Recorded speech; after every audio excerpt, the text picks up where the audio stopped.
we're connecting with audiences, and we need to connect with them on a human level and not, as just, talk about ourselves, right? As a brand, because nobody cares what you have to say. You have to make them care by connecting with their humanity. If you're a regular listener, then you've heard me share my two story truths. First, you are not the center of your story, your audience is. And second, your story is not about what you make, but what you make happen for your customers. It's always about them. But too many brands miss the mark because, well, they love to chest pound about their wonderful widget, their fabulous features, or their sassy sass. And when you make it all about you, well, sales suffer.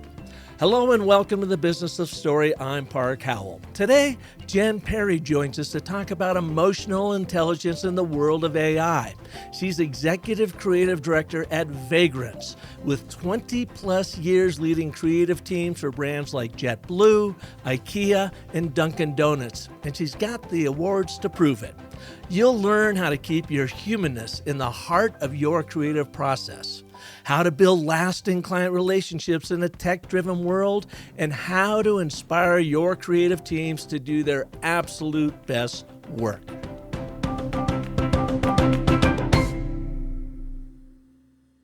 Before we get rolling, I gotta share something with you that happened to me last week.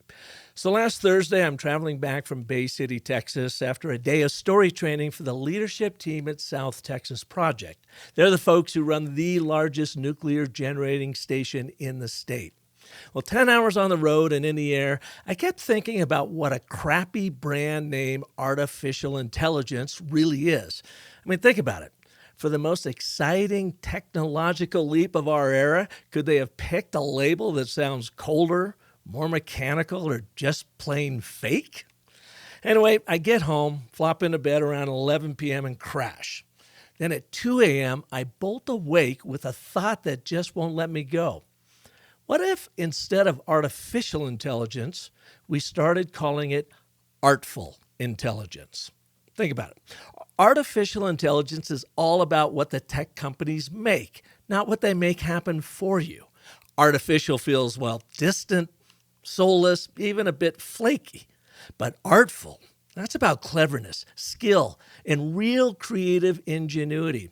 Sure, if you look up the definition for artful, you're going to see the shadow side of it as being trickery or slyness, which actually haunts Gen AI with its hallucinations and general slop, right?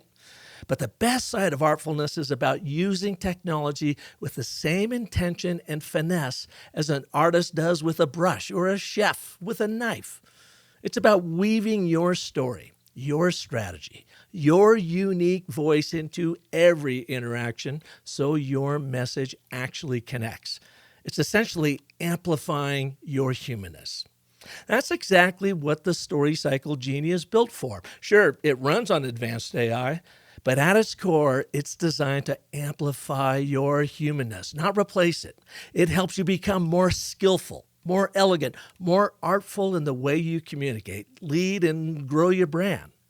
The Genie doesn't just spit out generic answers like Gen AI.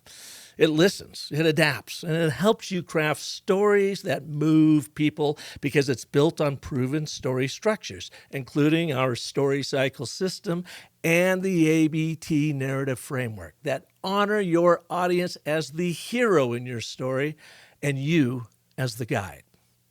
Let me give you an example. Tom Schwab, the founder of Interview Valet, one of the world's top podcast booking agencies, started using the Story Cycle Genie last week. He had built a custom GPT for his business before that, but was having the same challenges with it you've probably experienced. Hallucinations, trial and error, and general slop. The shadow archetype of artful, right? He wrote me the following email, quote, I was in awe of the content the Story Cycle Genie gave me. I largely copied and pasted 3 LinkedIn articles and 6 tweets. You made me sound smart, and you made AI sound like my brand. You can get AI crap in 10 seconds with Gen AI or get quality in 90 seconds with the Genie. Either way, it saved me 4 hours and, more importantly, gave me a far superior product, end quote. That's what I'm talking about, reframing artificial as artful intelligence when AI is leveraged specifically to amplify your voice, your humanness, and your brand. Tom went on to write, and I quote, "Years ago, I paid a copywriter over $1,000 to do an email sequence. It took weeks and hours of my time with back and forth. I was never happy with the results, but now I can do it all myself at a fraction of the time and a fraction of the cost with the Story Cycle Genie." So the next time you hear artificial intelligence and you struggle with using Gen AI, reimagine it as artful intelligence as expressed through our narrative native platform. That's how we use technology to make something truly meaningful happen, not just for you, but for everyone your story touches. And that's why we spent 2 years creating the Story Cycle Genie, built by agency principals for agency professionals to help you be more inspired, more creative, and more human, one artful story after another. Check it out at storycyclegenie.ai. Now, please welcome to the Business of Story, Jen Perry. Hello, Jen. Welcome to the show. Thank you. Happy to be here. And you told me before we started recording, you're coming to us from kind of cold Boston at this point? Unfortunately, yes, it is very frigid and windy here in Boston, so staying Just inside today. typical winter then, eh? Yes, yes, I encourage you to visit in the summer or the fall. Well, I know we were just talking about that. I have yet to go to Boston, and so I'm looking forward to doing that sooner than later. And I missed out on an opportunity, but it would have been end of January. So Yeah, I that's think I'll brutal. wait till, spring, summer, fall, something like that. Well, it's great to have you here. Thank And you. give our listeners a little bit of a background about you, some of the really big brands and agencies you've worked with, and how it's led to what you're doing today. Sure, sure. Hi, everyone. I'm Jen Perry. I am the executive creative director at Vagrants. We're a creative production shop here in Boston. I have sort of taken a meandering road in my career, starting with very traditional big agencies, right? So that's where I grew my career. That's where I became a creative. That's where I sort of came up, if you will, in the industry. Um, And what were from you doing as a creative? A writer, a designer, a a filmmaker? copywriter. Copywriter. Copywriter.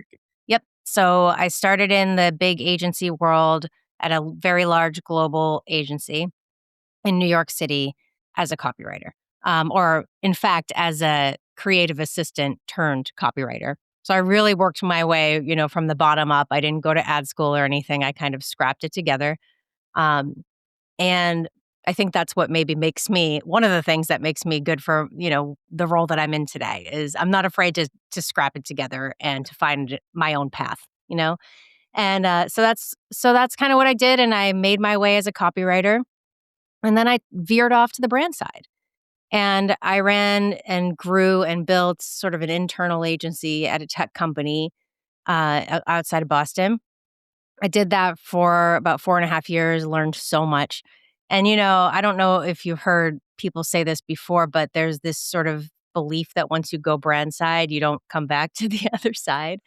And so some people were kind of shocked when I came back agency side, but I came back agency side to build and grow a more robust, I should say, creative team at a very, very small shop in Boston. And then from there, built and grew a creative team within a media agency, which was Mhm. interesting. And now here I am building and growing and shaping a creative offering within what was historically known as a production company. So, taken sort of these different approaches and paths using the foundation that I built Yeah. at Did you the get a did you get a chance to work on some big brands then at those agencies and any yes. campaigns that we might recognize? Well, I worked a lot on Dunkin Donuts, right? Which is, everyone is very familiar with America runs on Dunkin. That tagline has been around for a very long time, and Hill Holiday was the agency of record for Dunkin for a very, very long time.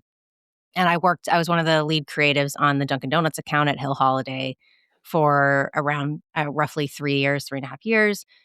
Did a ton of Dunkin' spots and, learned a lot about the inner workings of that brand and how they come up with you know, new combinations, new flavors, all of those different things. I also worked on JetBlue, which was a really fun one to work on. That's a really great brand, great brand story. They've done so much great work. And then kind of going back in time, before that, I spent a lot of time working on Unilever. That was one of my first accounts, like when I first started out in New York City. Um, I was on the Unilever brand and particularly focused on Degree deodorant, which is actually called Rexona in Europe. Huh. So that was really interesting because I was able to be one of the main teams on Degree here in the States, but then I also got to travel to the Madrid office a few times and work on Rexona there with a different Hmm. team and pitch some different Unilever lever products there as well. So I got some good global experience early on in my career as well. So you've been at this for a while and you've got this great experience writing and so forth. And now you're with this organization called Vagrants. Tell us a Mhm. little bit about Vagrants. Yeah, so Vagrants was historically known as a production company, a video production company. What's really, really cool is that I met them as a client. I met them as a client of theirs when they were just starting out. Hmm. And that's when I was running an internal agency within a tech company. And it was one of these moments where, I'm a big agency creative. I'm used to having, a production team and a strategy team and an account team. And then when I went brand side, I had to figure that all out myself and Yeah. figure out how to, we've got this great idea. It's worthy of a great production, but I don't have a producer and I'm not really sure where to go from here. And so I called up my friend from Mullen. I said, "Hey, you got to help me out. I need a recommendation. I don't know who to talk to. I don't have a big budget. I don't have a lot of time, but I need this work to be great because it was the first production that I was running kind of soup to nuts under my leadership with the team that I had hired and what I was building and growing. And my friend introduced me to Vagrants and we met right away. We had a great rapport. And so I've been working with them off and on for, 7, 8 years. And over the years, we've known each other in different capacities. I was their client on the brand side, then I came back agency side, and then I was their client again. And so as we've been talking and as the industry has been shifting and changing and sort of all the old rules that you knew are kind of out the window, we started talking this year or very early on, and we said, "What if Vagrants had a creative offering?" You know? So it started as sort of a what if conversation and grew from there. So Vagrants is an incredible video production company, amazing, built by amazing makers, super, super creative. I would always tell everybody that asked, if you want great work and you want a local production company, you have to talk to Vagrants. Yeah. And so I always held them in very high regard. And, um, and so now we're just building upon that amazing brand that they already have. So this is great because of your background as a writer and in the branding world, and you're scrappy. You've been able to do it with very large agencies, global clients, and then, on a smaller level. And now you're building out this creative offering at Vagrants. So for our listeners, what's the one big problem we are going to solve today and why from your expert point of view? One big problem that we're gonna solve today, I think that we need to talk about how to hold on to our humanity, in the world of that we're living in today, right? And everything is AI and everything is automated. But I want to talk about how we hold on to our compassion, our humanity, our empathy, our emotional intelligence, as things shift Mm. and change around us. That has become more important than it's ever been. And I imagine you all use AI. I mean, Yes. everybody is using it today, and Mhm. it's not a shortcut necessarily as it is a new way of thinking about and approaching a project, but to your point, not losing the humanity in that process. So, give us some ideas of how do we hold on to and embrace that humanity and make sure it does come through in our creative? Yeah, I mean, I think it's just like any other tool, in my opinion, and I'm sure you've heard this a lot. Mhm. Um, it's not meant to replace creativity, it's meant to enhance it, and I think sometimes some folks may think of it as just an easy way to, not have to pay as many people, right? Mhm. And I don't know that it actually works in exactly that way. Um, in my experience, it's really more it helps you synthesize information, but at the end of the day, the humans are still the ones coming up with the disruptive ideas. The humans are still the Mhm. ones making meaning of that synthesized information. That's human insights and that's human emotion, and that's not coming from, an LLM. Mhm. So I think that is, I was thinking about it this morning. I don't know if you're familiar with Rick Rubin, but I Oh, think yeah. about him, yeah, I think about him a lot. I kind of pull out some of his quotes where he says something like, "The confidence that I have in my taste and my ability to express what I feel is what's most helpful to artists." Or what Mhm. I don't have the technical ability. I'm not a musician. I get paid for my taste, right? Yeah. And I think it's that discernment and that kind of curation that becomes so much more important, and that curation is coming from humanity. That's coming Mhm. from you kind of having those instincts and that emotional intelligence. I think that's where the divergence happens, between robots and Yeah. Well, and something I do now with our story cycle genie, because it knows my voice, is I will start and be the creative director, come up with the idea that it could never come up with. And say, for instance, this Wall Street Journal article that just came out and everyone's losing their heads over about storytelling in corporations and whatever. Like, this is the new thing. And I just looked at it and thought, we've been doing this for 20 years. What's the big deal? Well, everybody had been commenting on it. So I just told the genie, I said, here's the article. I want you to reference it, talk about this trend that's happening, and then I want you to talk about how you, as the genie, can come in and help prepare agencies to be able to go in and reclaim some of that work. And so then it wrote this really nice thought leadership post, totally search optimize, and it did it in about 3 minutes. And then I Mhm. looked at it and go, okay, this is really good, and it does sound like me, but now I need an anecdote to start it. Now, the way it went with it, and I did some tweaking. I dropped the anecdote in, again, something AI doesn't know about because it's never lived my life, although I, capture them in a story library. Said, okay, I want you to start the post now with this and then weave it as the theme all the way through. And it does a remarkably good job. And so when I'm done, I do get a post that is mine, with my, inspiration. Then it creates the initial outline or post of it. Then you really bring your humanity to it. So you play both copy editor and writer. And I found, Jen, and all of that, it made me actually think and write differently, faster, and actually even with more humanity in it. Right, right, but those ideas initially were guided from and coming from you. You know what Right. I mean? So that's the disconnect, um, and why I kind of laugh sometimes when people, go into this mode of AI is gonna, you know, take over and make us all obsolete. I don't I don't think, I mean, who knows what's in store 20 years Yeah. from now, but that humanity and that emotional human connection, right? Like, human beings are hardwired for connection with Hmm. other human beings. I don't know that you can replace that with an AI. I don't know that you get the same level of connection with your ideas. And then also just, it can't be a stand-in for the nuance of human interaction Hmm. internally either. You know what I mean? Aside from the work, right? Well, let's talk about that. So, so you've got a big video project, film project coming up. What are some of the steps you all take to maintain those relationships, and what are you looking for in understanding and empathizing with your client and customer and all that? How do you keep it human? Mhm. Yeah, I think it's really interesting, when I think back to the world that I came from, right? And I think back to when I was coming up in the industry and there was this belief that creatives can't talk to clients.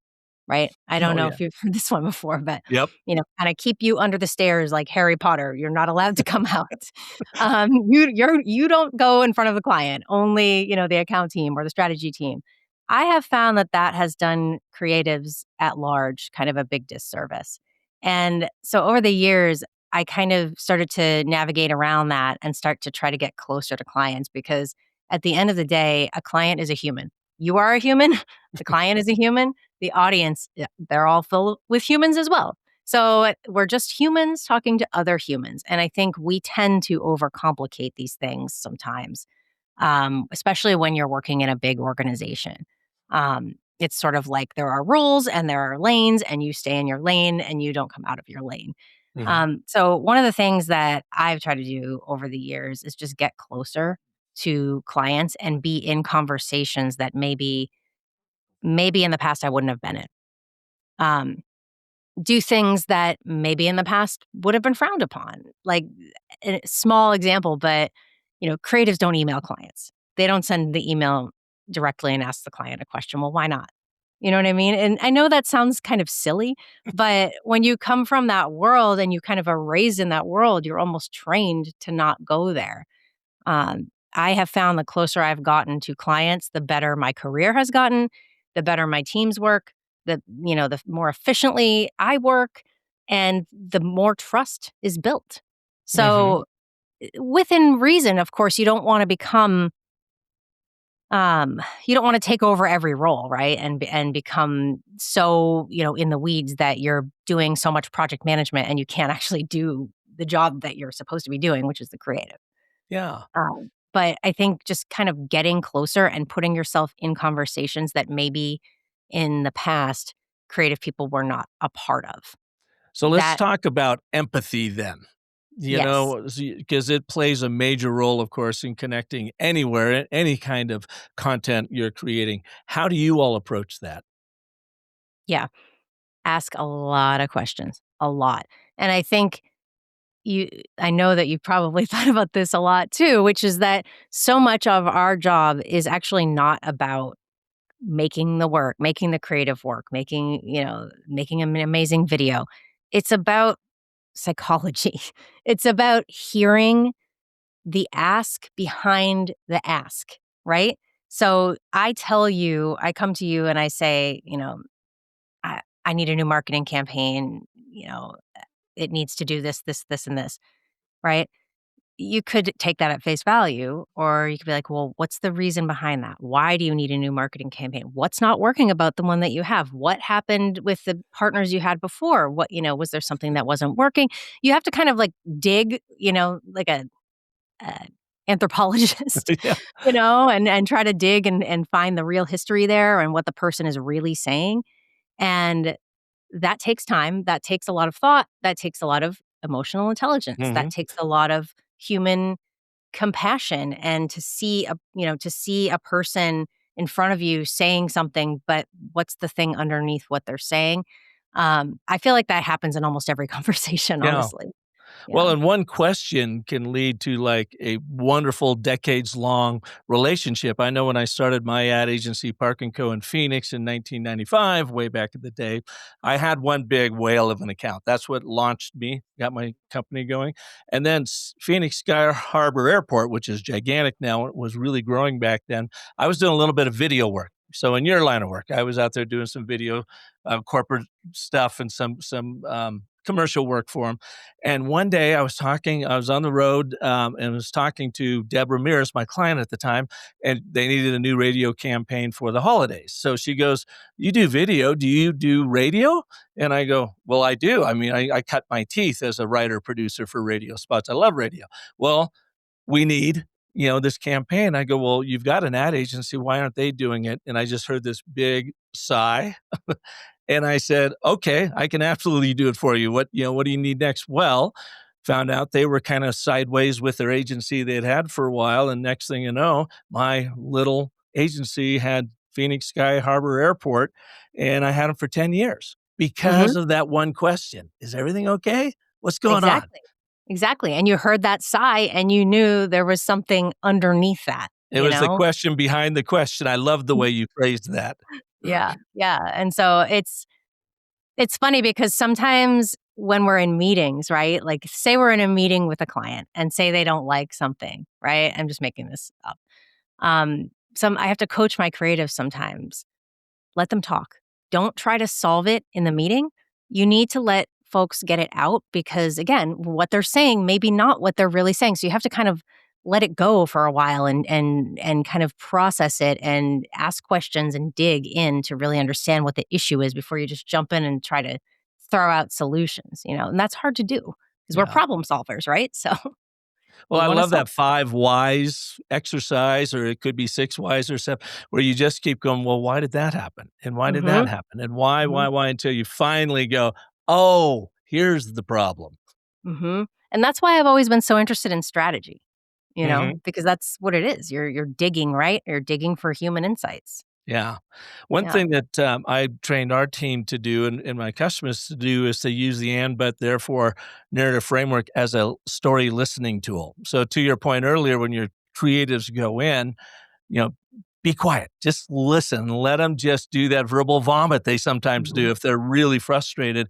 And then when it's all said and done, they've filtered it through the ABT and I said, okay, Jen, I know you want this and it's really important because of this, but you're frustrated because of this problem standing in your way. Therefore, here's how we can help you the way forward. And we're just using the three forces of story of agreement, contradiction, and consequence.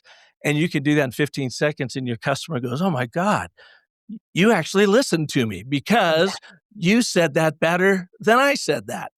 And then sometimes they'll say, "In fact, you articulated that so clearly, I realized there was one more thing I needed to tell you." And it's always that one more thing that is really the problem. Everything else was a symptom at that point. Right. Right. Exactly. Yeah. It's hard, it's really hard to do, especially, creatives, where our work is so personal, right? And hearing that feedback can be tough sometimes, Yeah. but it's all valid. I mean, people when you seek to understand, it goes a lot better for everybody. If you're a creative and a client doesn't like something, they're not just being a jerk. Like, I would say probably 99.9% of the time, they're not just being a jerk. There's something underneath that. Mm. They have a boss to please. Been given new direction this week from their CMO that you haven't heard about yet or you don't have a deep understanding of yet. So when you start to see clients as people with real human challenges and mortgages to pay and bosses to answer to, everything goes a lot better on all sides. And that's the trick to get in there. So you get in between their ears, really understand what's going on because they're paying you for what's going on between your ears. I had a mentor that always told me that, Park, it's not our creative, it's our strategy first. What's going on between our ears? So you really got to use them. You got to listen. Right. How do you all there take that input and then use story, maybe some proven story frameworks or whatever, and even some AI in pulling your projects together? And I'm assuming, do you do TV commercials as well as long form Mhm. corporate communications, anything in video Mhm. broadcast area? Yes. Yeah. Yes. We focus more on commercial production, I would say. We also have Vagrants originals, which are feature length films. So Oh, that's that's pretty cool. cool. Yeah, so that's pretty cool as well. But I would say primarily the focus is, commercial advertising. Um, I'm sorry, what was your question again? Yeah, I just no, and want. then how do you bring story to it? Do Mhm. you follow some story structures, and how are you using AI? Yeah, yeah. I mean, as far as how we bring story to it, I don't think there's any one size fits all, right? It kind of all depends on the client, on the ask, on the brand, where they're trying to go, who is their audience.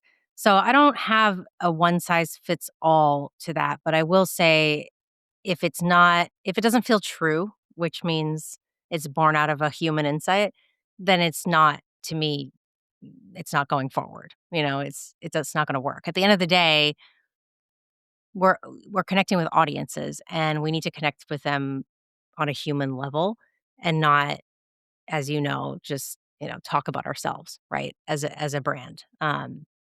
Because nobody cares what you have to say. You have to make them care by connecting with their Yeah. humanity. Well, and know? how do you dig in and really understand the pain that they're experiencing and empathize with that so that you are going to solve, you know, exactly what you're solving for in that commercial or video? Yeah, you have to know the audience, and it's so funny because so often people will start thinking about the assignment in terms of what you're trying to say. But I'm like, "We're not there yet at all, guys. Time out. Who are we saying it to? Until Mhm. we understand that person, there's no point in, like, going to the what are we saying yet. We need to have a deep understanding of who we are even talking to, psychographics, demographics, like, what is going on in their world? What challenges are they facing? We need to be thinking about that audience, and then we need to be thinking about the client, right, as another quote unquote audience, and what pain points are they feeling, and what is an absolute no-go to them, and what is an absolute must-have to them, and all of that. So until we have a deep understanding of both sides of the equation, so our clients who have asked us to create a piece of, creative communication, right? Mhm. We need to have a deep understanding of what's going on with them. On the other side, we have to have a deep understanding of what's going on with their audience. Until we crack those codes, we really shouldn't be wasting our time on concepting, right? So Mhm. that's the order that I want to do things anyway. And of course, sometimes, often, it's happening on parallel paths. But if you don't have that understanding of who you're talking to, your ideas are kind of dead in the water. Well, what's interesting about that, in my experience too, running an agency, is you have these three different audiences with three different cares all around one central narrative. So I would say number one, your customer audience, the audience that you are trying to get to buy something. Audience number one, you have to really understand their story. What do they want? Why is it important to them? But why don't they have it? Therefore, how are we going to help them get it? Right. So that's Mhm. first.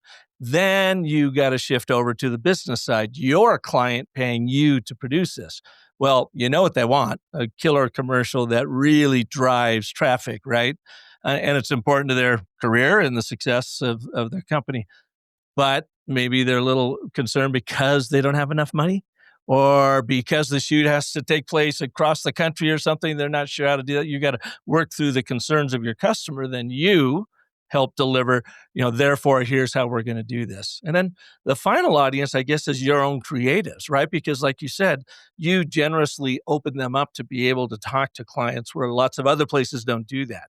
So you've got to be thinking from your creative standpoint. What's in it for them? What do they want? Right. Why it's important? But what's the big thing that they're going to have to overcome to be able to really make this work? Therefore, how can you, Jen, or the producer, help them get that?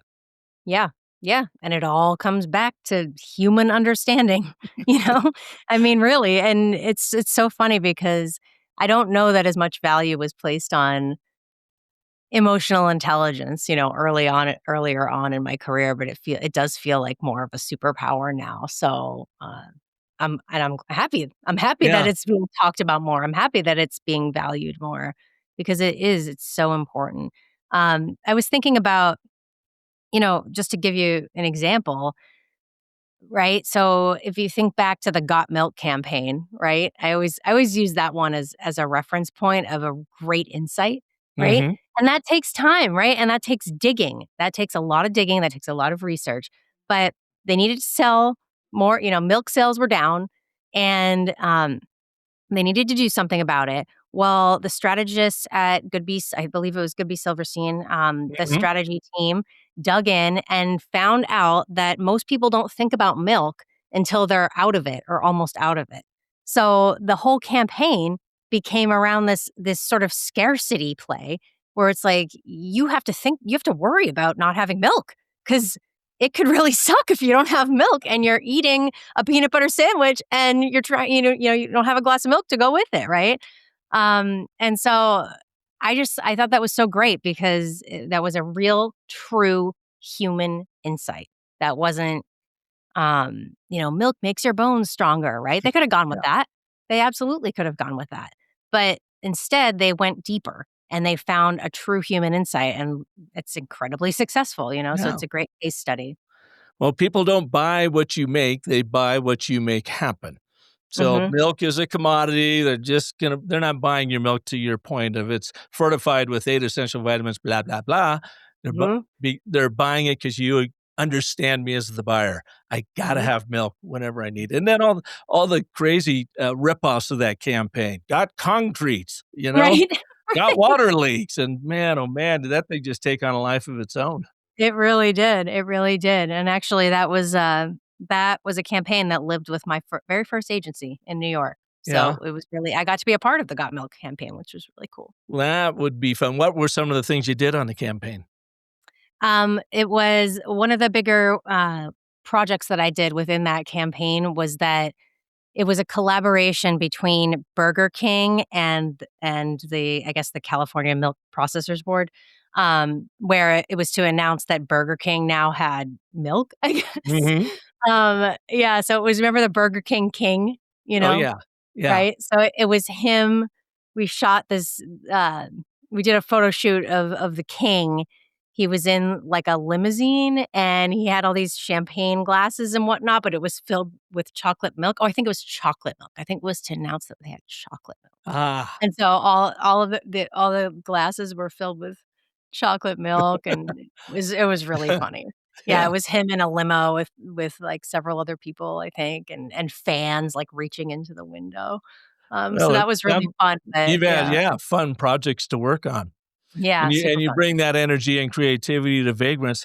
I as I do with all of my guests, I ran your brand through it to send it to you to get your feedback, and you sent me a note this morning, said, "Oh, we're actually in the process of rebranding it." You sent me a deck, and I fed that back into the genie, and then it gave us your revised brand narrative strategy, and I know you haven't really had a lot of time to sit with it. But can I read just a couple things? Because I'm curious of how Sure, yeah, accurate now it is, especially since definitely, you are in the rebranding mode, right?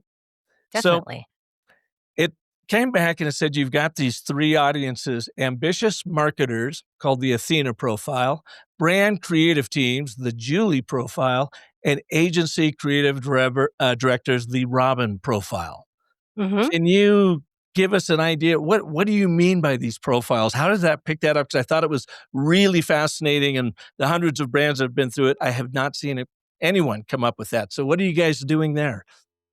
Yeah, so what's really interesting is this journey of expanding beyond production into creative, kind of strategic creative and production together and post, of course, has been really, really interesting. One of the things that we've come to realize is that a big pain point, something that I personally experienced myself, is when you're on the brand side and you're a creative leader, right? Mhm. You often don't have a lot of creative resources that people on the agency side have, and you're not in a world that celebrates creativity. I'm talking broad strokes, right? Like we're no longer in the world of agency. Everything is all about the creative. We're in the Mhm. world of a brand, and creative is a teeny, teeny part of it. Mhm. And so one of the big pain points that we've kind of identified is that those brand folks, which I used to be one of them, really need a partner, a production partner that's way more collaborative than what most production companies are or have ever been in my experience. Mhm. So, like, I couldn't necessarily until I met Vagrants, I didn't have an option to, call up a director and say, "Hey, like, I have this idea. I don't know how to get it from here to here. Can you help me work through it so that we are within budget and we're within the timing and so that I can put it in front of the C-suite and they can be comfortable with it going forward and that kind of thing." So, they need more collaboration than what your sort of typical production company may provide. So that's one of the big ones, and I think that was Julie. So that's why we made that persona, is to kind of illustrate what they're up against and when you're running an internal creative team. Yeah. And then so that's a big audience of ours because other folks, a lot of production teams, until you have an approved, storyboard, won't even talk to you, won't give you Mhm. the time of day, right? So, we kind of identified that our flexibility and willing to be really collaborative even before there's something, Mhm. sold is a really important selling point. And brands, it resonates with internal brand creative teams. Yeah. As far as the ambitious marketers, that's a new audience for us. That's the direct to brand audience, right? So typically in the past, Vagrants was working with more agency folks, right? And less direct to brand. So now with the capability that I'm helping to build, we're able to offer creative direct to brand just like an agency would. So let's So talk that's what about that that person for a would love. second. Your ambitious marketers in the Story Cycle Genie says that's your number one priority audience right now. Yes. Okay. And then it pulled out these, as it really tries to understand the audience as best it can, these 4 emotional triggers. I'm just curious in your world how accurate they may or may not be. For the ambitious marketers, it says challenges, managing lean internal creative teams while delivering premium creative that drives measurable results in fast moving markets. Mhm. Yep. Does that work? Yes, absolutely. Yes. And then fears. What do they fear? Agency fatigue from overpaying for bureaucracy while under delivering on speed, quality, and strategic clarity. I see you nodding right there. That's a big one. Yeah. Yeah. And that's one that I've heard from my time on the brand side. That's the thing is like I sat in marketing orgs. I've been so close to Hmm. client, marketing clients. And I've heard that a lot, of them complaining about these bigger shops having, too much process and not enough outcome. Yeah. And then they've got frustrations. So that is lack of cohesion across brand storytelling and partners who overpromise and underdeliver with jargon and complexity. Yes. Yep, yep. Yep. And again, it just pulled this from your website and how you were telling the story, and then that updated brand deck you gave me. So it took the next step. And then finally, we've had the 3 negative emotions of challenges, fears, and frustrations. Now, what do they aspire to have? A strategic creative partner who thinks fast, moves smart, and makes them look like they're running well oiled marketing operations. Right. Yep. That pretty much nailed it. Yeah, absolutely. Absolutely. And that's what we aspire to be. We aspire to be more of a partner. We aspire to be more collaborative, more flexible, more nimble, than a big clunky organization. Yeah, yeah, I gotcha. Then I would love to read the ABT, and I think this is probably new to you. You and I have not talked about the narrative Yes. and but therefore narrative framework, but we use it in the Genie to help first build that core audience, and it speaks to what you were talking about earlier, where you always got to start with the audience. And so Yes. it writes a foundational ABT statement, and it starts with, and we'll only read for your top audience. As an ambitious marketing, or I'm sorry, as an ambitious marketer managing lean internal teams and demanding results, you want strategic creative partners who deliver premium work that drives measurable outcomes and move fast enough to keep pace with your business objectives without bureaucratic complexity. Now, I know that's kind of a run on sentence, and from one copywriter to other, all we're trying to do is get the brand brain built down there. So that's what we call the statement of agreement. You're speaking from your audience's point of view, what they want and why it's important to them, right? Right. Then we had the problem, but you feel exhausted because most agencies overpromise with decks and jargon while under delivering on speed and quality because they prioritize process over results and communication over execution. Mhm. So Yes. all we're trying to do is highlight the problem that Vagrants are uniquely positioned to solve for. And then the therefore, here's how you solve it. And again, this is your number one audience, you experience the exhale of finding true creative partnership with Vagrants' production forward approach that combines strategic thinking with world-class execution, delivering radically different creative experience that makes you look like you're running a well-oiled marketing machine. Yes. Does that capture your story in a nutshell?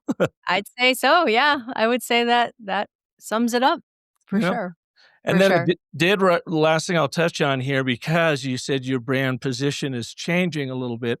It changed. Well, let's first do your position statement, then your UVP that it came up with. And of course, you can throw these out or whatever, but I just want to demonstrate how hopefully this is understanding you, in this case as a client, but always leading with the audience first. So Yes.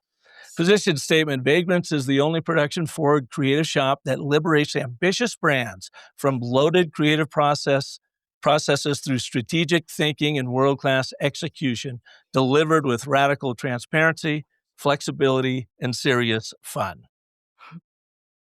Yes. I think Yes. that was mostly captured from your new deck.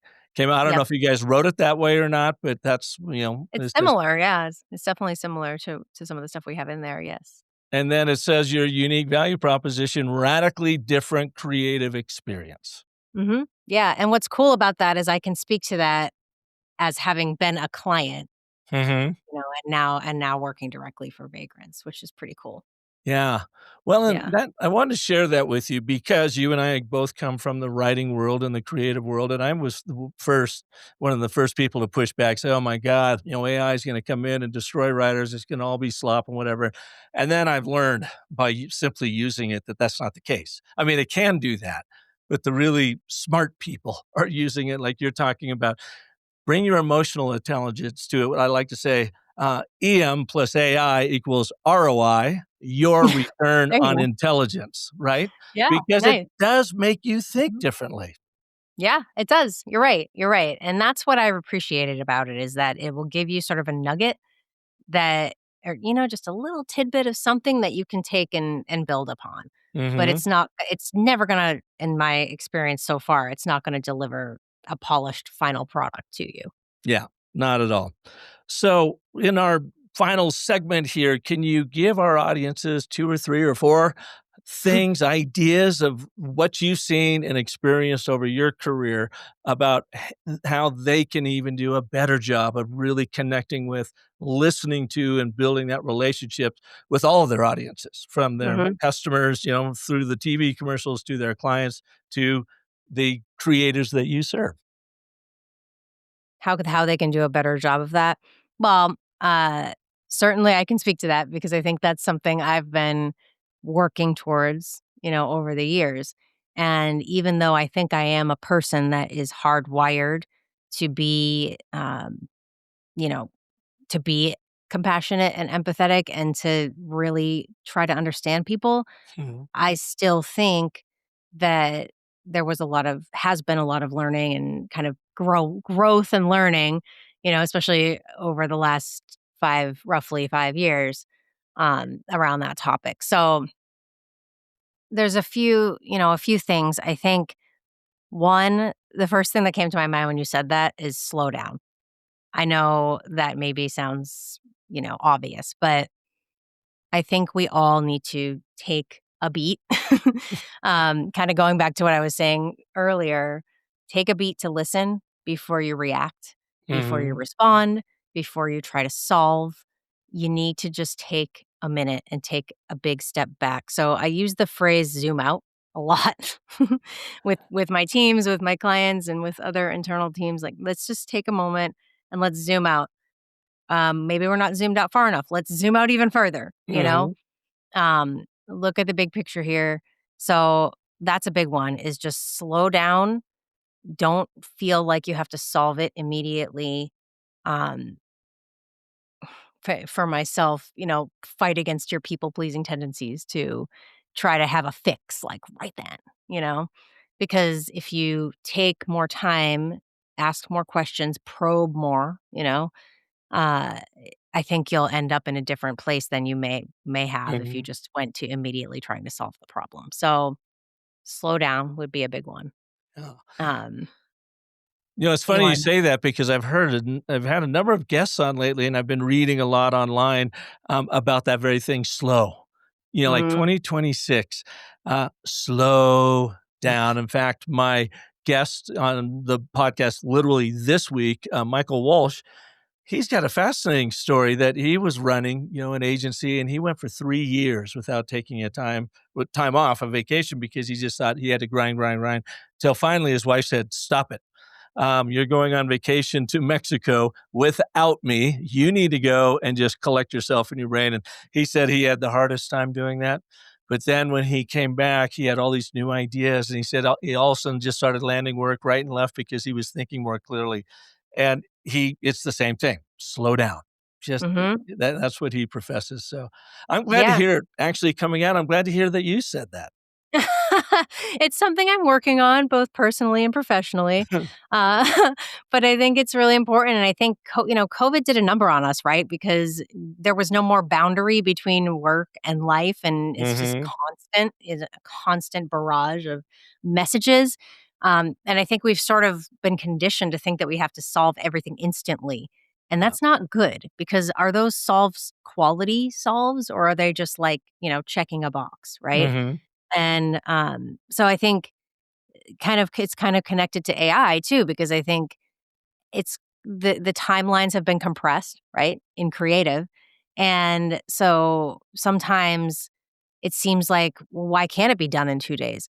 Well, it can, I guess, if you if you don't want it to be thoughtful, right? Mhm. So slowing down is something that I need to work on personally and professionally, but then also I think the industry needs to take a minute Mhm. and give ourselves the space to have the thoughtful ideas. It doesn't have to go back to how it was, I don't know, 25 years ago. But I think we maybe have overcorrected for that, where it's like, well, why can't I see 7 concepts in the next, Mhm. 3 hours? You know what I mean? So I think we just need to take a beat to be a little bit more thoughtful about our responses to each other, about our solution finding, but then also our ideation. Mhm. Just because AI can spit out a bunch of, half-baked things at you in a minute doesn't mean that any of that is actually good or, a thoughtful solution. Right. Well, this has been great, Jen. Where can people learn more about you and the work, of Vagrants? Well, they can visit vagrants.com. They can visit, also our LinkedIn as well to kind of keep up with what we've got going on. I would say 2026, I think, is gonna be a really big year for us, so keep an eye on Vagrants. That is sounds great, and real quickly, can you tell us about their feature-length films? Because 'Cause they're not sounds like not just a commercial production company. Mhm. I can, and in fact, we have one in the works right now, that's pretty exciting, and it's called Your Attention Please, and it's all around, the kids and cell phone use and, where their attention is going and why. So we're tackling a really, really important social issue, with this current film that we're working on.